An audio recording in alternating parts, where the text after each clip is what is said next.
The Hate You Give. Excerpt from Chapter 3. Morning, baby girl. Daddy gets up from the table and kisses my forehead. You sleep okay? Yeah, I lie as he guides me to a seat. 7 just stares. Mama opens the fridge, the door crowded with takeout menus and fruit-shaped magnets. All right, Munch, she says. You want turkey bacon or regular? Regular. I'm surprised they have an option. We never have pork. We aren't Muslims, more like Christians. Mama became a member of Christ Temple Church when she was in Nana's belly.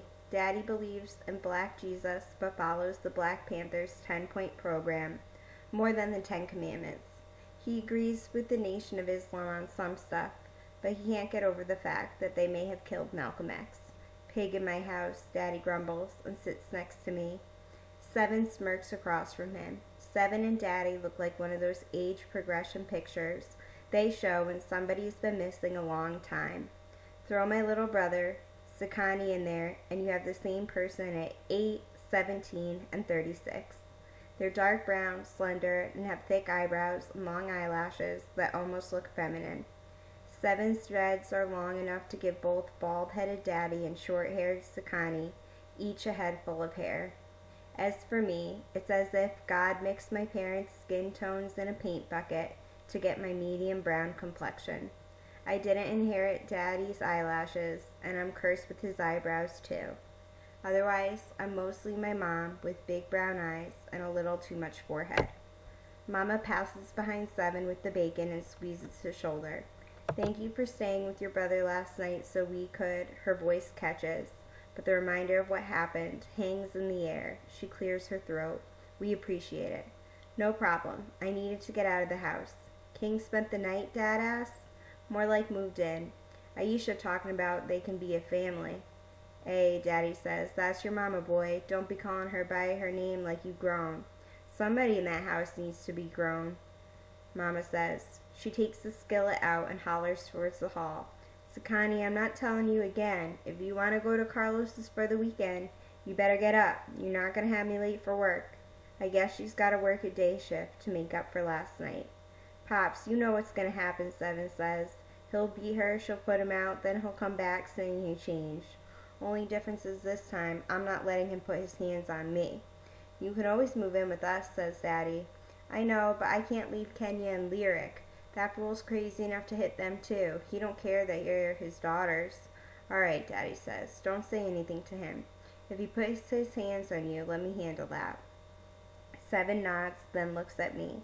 He opens his mouth and keeps it open a while before. I'm sorry about last night, Star. Somebody finally acknowledges the cloud hanging over the kitchen, which for some reason is like acknowledging me.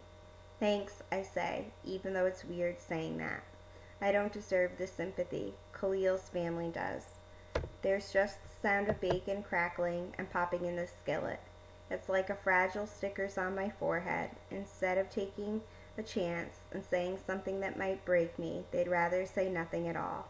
But the silence is the worst. I borrowed your hoodie, 7, I mumble. It's random, but it's better than nothing. The blue one. Mama had to throw it away. Khalil's blood. I swallow.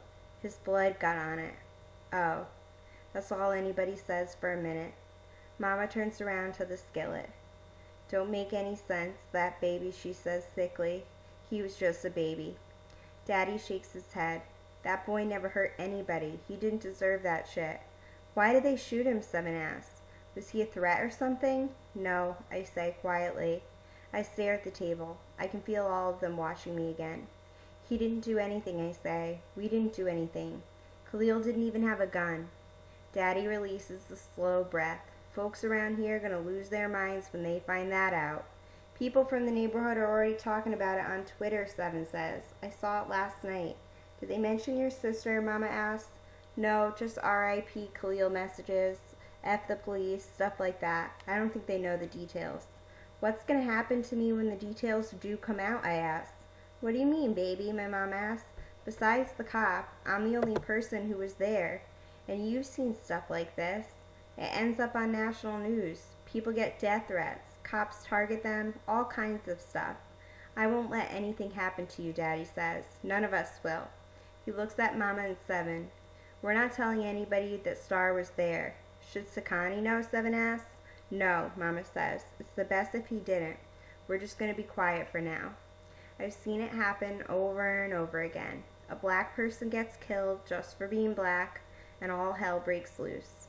I've tweeted RIP hashtags, reblogged pictures on Tumblr, and signed every petition out there. I always said that if I saw it happen to somebody, I would have the loudest voice, making sure the world knew what went down. Now that I'm that person, I'm too afraid to speak.